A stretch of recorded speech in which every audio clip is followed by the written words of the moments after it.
Welcome to Geeks Corner. I'm Mr. DAPs. I'm Katie. And we are happy that you're here tonight as we geek out together about lots of things going on in the world of mostly Disney tonight, but I guess Marvel counts as Disney. So we'll talk about WandaVision, Legacy Passholder program, outdoor dining on Buena Vista Street, and Soul. It's coming to Blu-ray. Is it worth it? Is it? You will find out. We're going to talk about it tonight. And as we talk about it, we'd love if you joined in the conversation. And Katie, how can they do that? Go to geekscorner.live. You can type in the little chitty chat box. Tell us your thoughts and opinions and join in the conversation. Or you could go to Twitter. You could use the hashtag Geeks Corner on any of your little tweets there. Or if you're watching on YouTube, again, use the chat box. That is correct. You can do all of those things. They all work. Or shout really loudly. We'll probably hear you. Or at least your neighbors will. Yeah. And then they'll tell us. They'll say, hey, these Geeks Corner people, I've got a message for you. Speaking of shouting really loudly. WandaVision. Yeah. Episode 4. Scary. Came this week to Disney Plus. We have 5 more episodes, I believe. Oh, yeah. Isn't there 9? Yeah. Okay. So we are basically at the halfway point. They released a midway point trailer for the second half of the show. And it's very intriguing where this show is going. And we're going to try to do this without any spoilers. Yeah, no spoilers. Right? No spoilers. We're going to behave here. But we had this show that's been developing.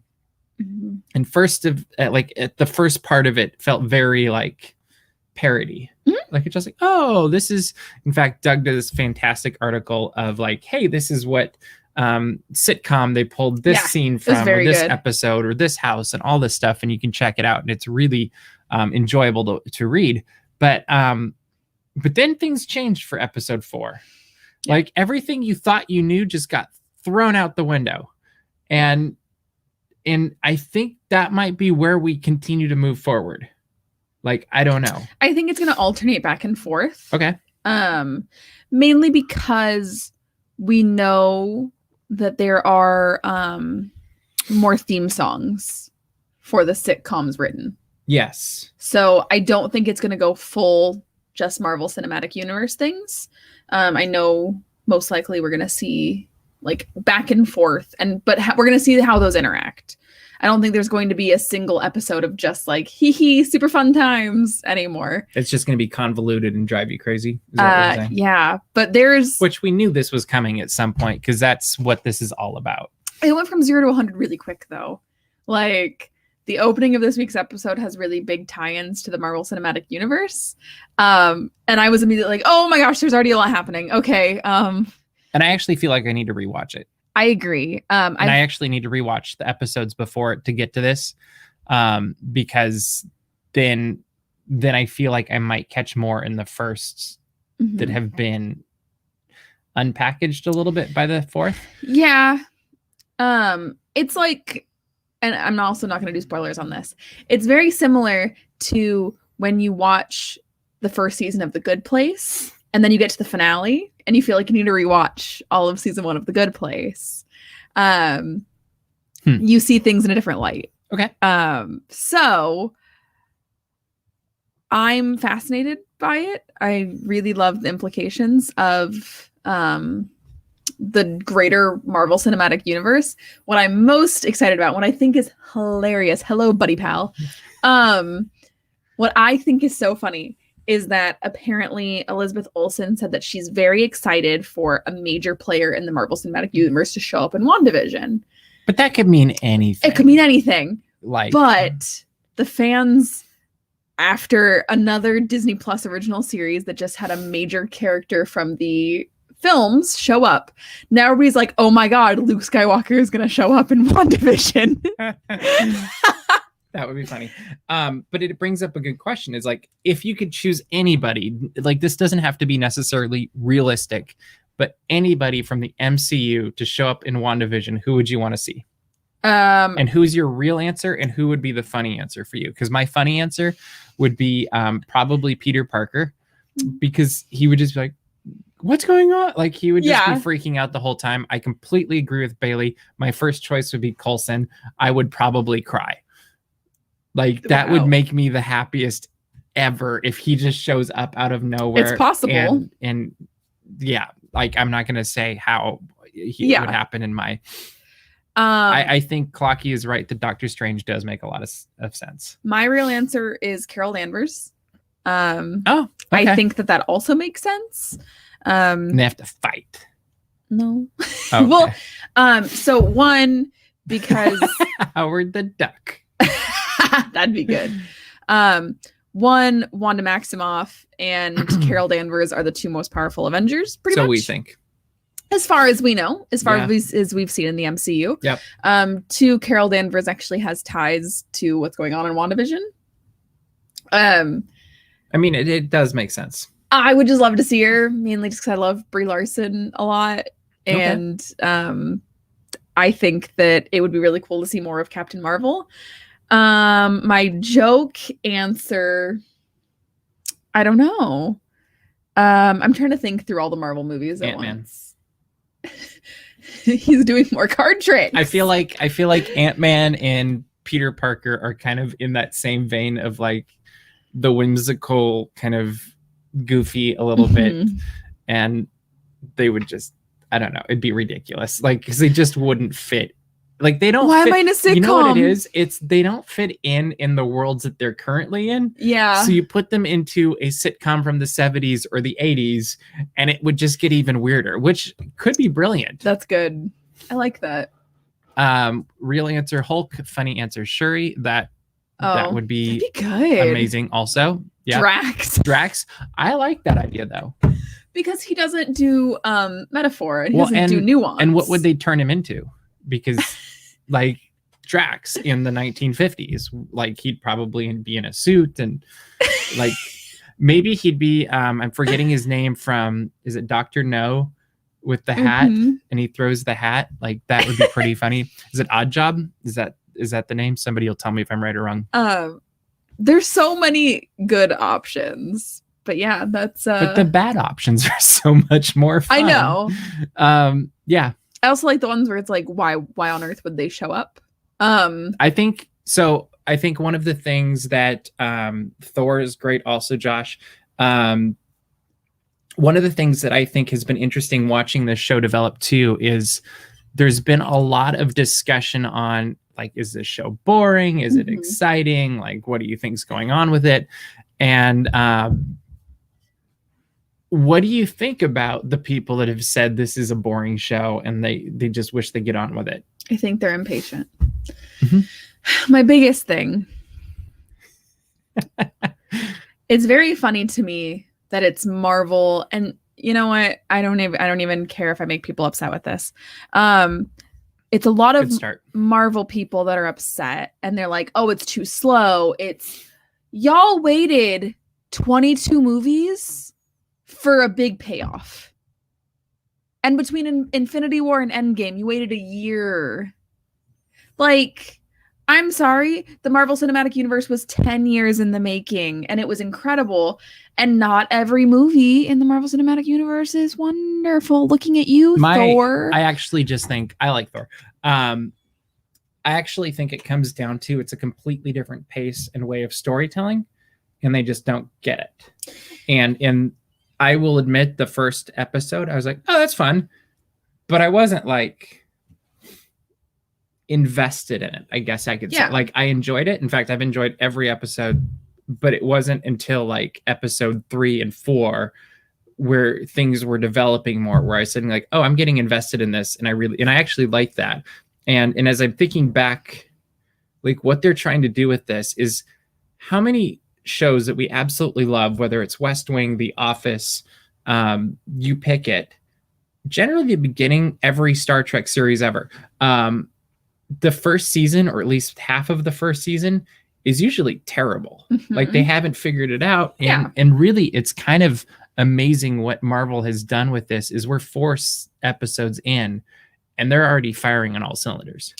And also going, I had this thought and then I saw that Clocky said it, and that's exactly what I was going to say. There's a reason they dropped 2 episodes at the beginning, because if they just dropped episode 1, people would have been like, okay, this makes no sense. Yeah. Because episode 2, things start to get dropped in and start to make a little bit more sense. But I honestly think that's a lot of people that just want instant payoff. And I don't think that any Marvel thing is like that. I wouldn't be surprised if when we see Falcon and Winter Soldier, it's similar. Do you think we're actually going to get a payoff with this, though? Like, I actually think this is going to be one of those things where it leads us up into whatever happens in episode 9. And I don't know that we're actually going to get the payoff. We might get a half payoff, but I don't actually know if, like, I think this story might wrap up, but maybe not even completely, because it might be just like the first act of a bigger portion of this that might and Steven would like to see a villain show up. That'd be good. I actually think that'd be a really good choice too. And that's okay. It's very Marvel in that way to say, okay, episode 9, you think we're gonna wrap it up with a pretty bow, and that's not what you get. Surprise! Now you have to wait for another one. That's why Marvel's on phase 4? Yeah. Like, I'm sure that however episode 9 ends, it's going to be a big tease for whatever it's going to say. I'm sure it'll be like, the Avengers will next appear in whatever, how Marvel movies are. You guys know what I'm talking about. Wouldn't it be funny though if it somehow ended up being a loop? That's funny. Like, that's good. Like, literally, you think you're building up to this big thing, but then it just turns out it's looping the whole thing, and there's no payoff, and you have to wait for either another series or another movie that comes in and somehow disrupts the loop. It'd be kind of like some of those Star Trek episodes also. But yeah, I'm super duper fascinated to see what's going to happen in the next couple okay episodes. with Hydra being a part of this. And I do think that Hydra is going to show up more than we've already seen. If Hydra does, then there's more of a chance of Agent Coulson returning, and I would be okay with that. I do, just because I don't think they're going to drop in as much Hydra as they've already dropped in and not see more of it. Bailey brings up an interesting point that she's enjoying the weekly wait for the episodes. And I actually think that's a really good thing too, because it gives a chance to have conversations like this throughout the week. And it's not just happening here. Like, we've had conversations at Starbucks. I've had conversations at work. I know you've had conversations at work because I've walked in on them. But I think it's really smart of Disney and Marvel to be doing this a week by week basis, as opposed to like, here's 9, go, and then wait for 3 months and then get another 9. I actually like that CBS has done the same thing with Star Trek, because it's given us something to look forward to, especially during the pandemic. Yeah, like that's been a win also, and it gives you something to talk about, to anticipate, and it's okay if like one episode isn't as good as the others, because you're like, oh well, I'll just wait for the next one, because it's not like it's all there and you just write it off too quickly. Well, and it's one of the reasons why I kind of stopped watching Netflix original series, because it's so overwhelming. And if you don't watch it all in one night, suddenly there's all these other people being like, oh my gosh, no, you have to watch it so we can talk about it. And it's exhausting. Like, I don't have the energy to do things like that. Well, and the spoilers component too. And the spoilers, and like right now you cannot get on social media on Friday morning, because something for this show will most likely get spoiled for you. So I'm just glad. Shame on you, anybody who's doing that. I'm glad that it's not all 9 episodes out at once. Yeah. Same for Mando. Also, just because it's a really fun thing. The shows that I've watched with my parents, every Friday we're like, oh, there's a new episode, time to watch. We were watching the Animal Kingdom zookeeping show for a while, because it's really fun. Some of them they have dropped out the whole time, but this is a good way for this one. So let us know in the comments what you think about this program and where WandaVision will end up by the end of the season, and we will be curious to see how this thing plays out in the next 5 weeks. Yeah, I mean, we're probably not right, because it's Marvel and they just like to mess with us. It's true, but that's what makes it fun. So we will see what happens. All right, let's move on to Disneyland, where this last week the Legacy Passholder program, which this is interesting because we had the annual pass program gone, and then they said there's gonna be a membership somewhere in the future, but in the middle we get the Legacy Pass program. I'm actually amused by it. I think it's kind of fun. But for someone who is expecting absolutely nothing, it's something. It's a pleasant we get a surprise. photo op this weekend. We get a photo op this weekend. So with the way this works is anybody who had an active annual passport on March 14th, 2020, you are now considered a Legacy Passholder. Congratulations. And you are going to get some merchandise discounts that nobody else gets. There's some food and beverage offerings that are coming, and some other experiences like this. I think it's a WandaVision photo op. Is that what I remember? Yes, on Friday. On Friday, that's coming up. And did I read somewhere that there might be a preview for pass holders for Star Wars Trading Post? Yes. So that's coming up too. What do you think of this Legacy Passholder program as a now Legacy Passholder? So again, I was expecting nothing. I want the card. I'd love the card. Like I would love the card. You have to hold on to your annual passport that you had on March 14th because that is how you get these things. I have it. Yeah, it's just broken. So do I. Mine's broken. Yours was breaking a lot. Mine had 3 more weeks on it. Yeah. So you have to like still have your physical card with you because they have to scan it to. Yep. I mean, it's just like when we got our stickers and stuff before. Totally, but now it's just like, you know, an inactive thing. I'd like personally a car magnet with the purple and it says Legacy. Yeah, I think that would be cool too. Listen, Disney, if you're listening, I'd like one of those. Because currently I have a really sad one from Pixar Night, which was March 5th, There's 2020. One over on the producer's stand too. Yeah, it's on my car. That one's not sad. It's beautiful. Tear. Again, I wasn't expecting anything. I was expecting, okay, I was expecting a check in the mail for the rest of my pass amount. Yep. I wasn't expecting still exclusive opportunities for photo ops or new merchandise locations or what have you. So I feel like we are still getting good things. How long will it go? Who knows? How long will any of this go? We're not making guesses on those things anymore. We certainly are not. That did not work well for us. No, it's just sad and outdated. But it is weird to think we were at 80s night a year ago. Last week, yeah. It was last week. Yeah. The weirdest thing to me is that we were at Pixar Night a week before the park shut down. Like that to me is bonkers. Yep. With mouse steps. Yeah. Like it seems like yesterday and also 5 years ago. But I'm pleased. Like I'm pleased to see that there's anything happening. Makes you feel like you don't have a totally useless piece of plastic in your wallet. Because for a while it was feeling like it. But yeah. So it'll be interesting. It'll be interesting to see what else comes. Like I would not be surprised if there was, a special corn dog or something. Like I don't know. Like I think there'll be unique things like that. I would love. I've actually have a few friends that got their refunds already. I had a friend that got her refund yesterday. But I would love to see something like a unique dining experience place. Like I think Trattoria is probably a little too far back right now, but maybe create a special area where you can get reservations or something. I don't know. I think there's lots of possibilities, and it really comes down to if you're willing to pay for them.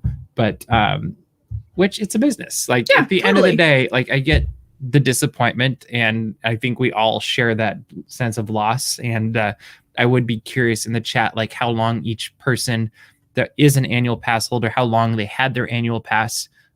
Mine started in 95. Yours started. I don't know. Okay. Doesn't matter. It started when I was but a babe. And I took like a couple of years off in high school. But I've actively had a pass pretty much every year, I think, since I was 18. Okay. 17 or 18. So yeah, I like the active, like consecutive years because that just makes it cool. But the Disneyland After Dark 80s night was a blast. What a fun night. I'd be curious how long people had passes. And I know we have some early 2000s, Clocky says. And that I think is just kind of one of those really interesting, fun things. Other thing that's going on at Disneyland right now is dining is returning to Buena Vista Street and the rest of downtown Disney. And I am curious to see how this goes. Like, I think it's going to be great. I think it's also going to be packed. Like, I think it was packed before. Mhm. And as time goes further and further, I just think it's going to get more and more, like, people are just going to be that much more. I think the wish for it is going to be that much stronger. Like, we went to Downtown Disney on Sunday, and literally anything, if there was food and it was open, it was full. Like, Yeah. it seemed like. It's true. And people were waiting for it. The reservations were gone. And I think once the Disney operated ones open this weekend, that's just going to be amplified. And I will be curious to see, like, I'm curious to see how that plays out from a parking perspective, from a capacity perspective. And I actually don't think it will change the walking around Downtown Disney perspective that much, because they were at capacity when we went on Sunday. Like, totally. They were holding people and they're like, oh, enough people have left. You can come in now. Mm-hmm. So I will be very curious to see what that's like. I think that it's going to bring more life to Buena Vista Street. I commented on it in my article where I talked about the outdoor dining returning to Buena Vista Street. It's weird walking around without dining. It's very weird. Like, well, it's just, there's nobody doing it's anything. kind of everyone just floating around. Yeah. Being like, okay, I'm gonna walk over here now. And I actually think eating makes you shop more too. Yeah. Because you've already opened up your wallet or whatever, and you're there and you're just like, oh, I'm going to do that much more. And it'll be interesting to see. Yeah. So I'm excited to see it. I'm excited for it to be back. I just wish they would bring back those gosh darn chili cheese fries. Again, Disney, if you're listening, bring back the chili cheese fries to Smoke Jumpers. I miss them. They're good. But yeah, so we'll see. There you go. All right. Well, finally tonight, we have the big conundrum, the big question, if you will. Pixar Soul is coming to 4K Blu-ray, Disney Anywhere, or Movie Anywhere, I guess now is what it's called. And also DVD, just in case you wanted to know. Just in case. I don't know that people buy DVDs anymore, but it's coming there. And the big question is it worth, in this day and age, getting the Blu-ray or the 4K, whatever version you want, or the digital download? And I wrote the article this morning, and I was looking through the bonus features. And as I was writing it, I kind of went back to some of my reviews of other things that we've done. And I had this realization that when I do, which is not very often, I do buy a Blu-ray, I don't buy it for the movie, because generally you can get the movie anywhere. Like, it'll be on TV or it'll be on some streaming service, whatever. Most movies are there. I buy it for the bonus features. And one of the things I was realizing looking at the bonus features here is there's stuff on these bonus features that I don't think are going to be on Disney Plus anytime in the near future, if at all. Yeah. And so let's just briefly go through what we've got. We've got deleted scenes. Okay. Which I actually generally like them, just because I feel like it provides more context to the story. Yeah. Because most of the time in movies like this, these are the scenes that they already put mostly together and actually do move the story forward or provide depth. They just didn't have time, or they'd already hit it somewhere else. So great. There's what, 1, 2, 3, 4, 5 deleted scenes. The audio commentary. This is the one I think that would be the one that would make me think about buying this. And so you've got Pete Docter, you've got Kemp Powers, who is the co-director with Pete Docter, and Dana Murray, who's a celebrated producer at Pixar. Also, Kemp Powers is a fascinating person. He's an incredible writer. I like the Inside. Was it Inside Pixar that he was on? Like, I really was impressed with the scene, like his story and whatever. He also just wrote another movie that I can't think of the name of. But I would be fascinated to hear more commentary from him. Yeah, which I think you'll probably get, because it'll most likely be a conversation as they go through the movie. Oh, yeah. Which I just think will be a blast. Then they've got a thing called Not Your Average Joe, which is just going into creating Joe. So that one I think will probably be your, like, everything you'd expect it to be. Well, and maybe not as... Again, that was something we saw a little bit of in Inside Pixar. Yeah. And how Kemp Powers wrote a character that felt genuinely Black. And I think that would be a very interesting thing to see, like get to see more inside that process. Astral Taffy, which is going to look at the world of Soul and the characters. I'm assuming on the other side of things. Astral Taffy is the sister to Celestial Soda Pop. Like, there you go. Those are one and the same. I'm sorry. My brain went, what did that remind me of? There you go. Next one is called Pretty Deep for a cartoon. The filmmakers tackle big questions such as where does a newborn's personality come from? What's the meaning of life? And more. I think that one is interesting because it actually is, like, when I got done with seeing it the first time, I was kind of like, that was a different approach and direction they went for a movie. Next one might be the one I'm most looking forward to. It's called Into the Zone, the Music and Sound of Soul. I just think I love the soundtrack to Soul. It's beautiful. And it's fun. It's beautiful. I actually kind of went from like, oh, I'm sort of looking forward to this. And then John Batiste sang the It's All Right song on the Christmas special on was it ABC or whatever. And I was just like, oh, I'm all for this. Like it completely changed my perspective. And then Soul Improvised. And this is all about how they continued to make the film despite not being able to work in the studio. Which I would be fascinated to see. I think that's going to be awesome too. And then Jazz Greats talks about the consultants from Jazz, which I have a feeling that one might actually be at Epcot also. Oh, yeah. Like, I think that's probably connected as well. So, knowing all of this, is this something that you would invest, $24 or whatever? If they don't put the bonus features on Disney Plus, because they do sometimes put bonus features on Disney Plus. But a lot of those I'd be very fascinated to watch. I also would buy it digitally because I just don't have, my Blu-ray player is my PlayStation. something the one right there. Well, I have my PlayStation 3 at home. Oh, okay, got it. Which is also, for those of you who don't know, I'm so generous that Mr. Daps has my PlayStation 4. I gave him the newer console. Didn't give. Well, you didn't give it. You just brought it over. I brought it over and it's still here. It's okay. We played Battlefront.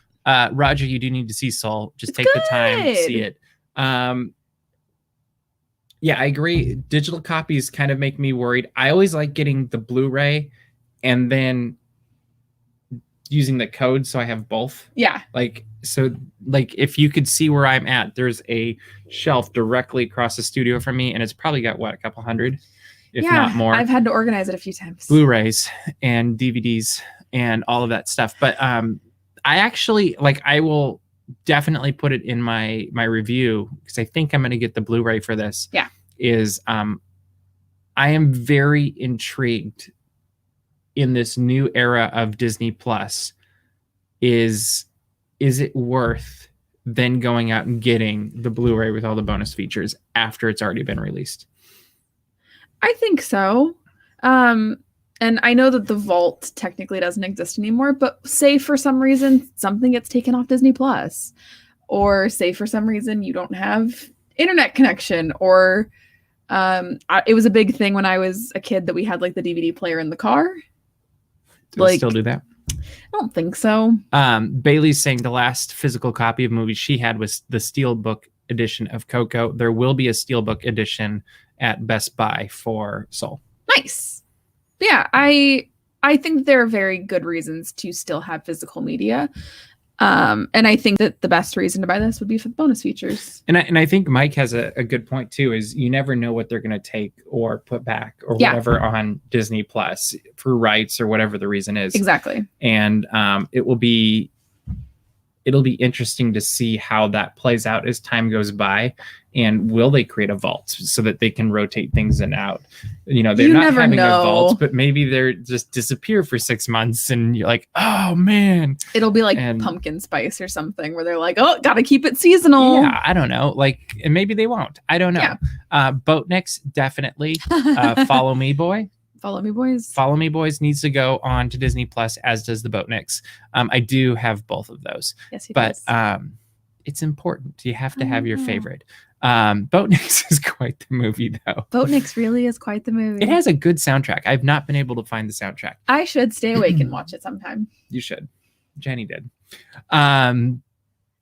Anyway, Katie, we are running out of time. So what should people do? Just go to dapsmagic.com. Check out all the Disney and geek news as it happens.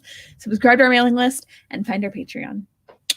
That is right. And make sure to subscribe to our YouTube channel as well. And go explore geekscorner.live. We've been continuing to put more things up there. This last week, we got many of our former guests that have been on the show, including one of our friends that are watching right now. Steven, you are up there, my friend. And we linked to his podcast that is absolutely amazing. So if you click on his name, you can go all the webs to stage. Don't miss it. Listen to it. It's great. But that is all the time we have for you this week. So we will see you around the corner. Bye.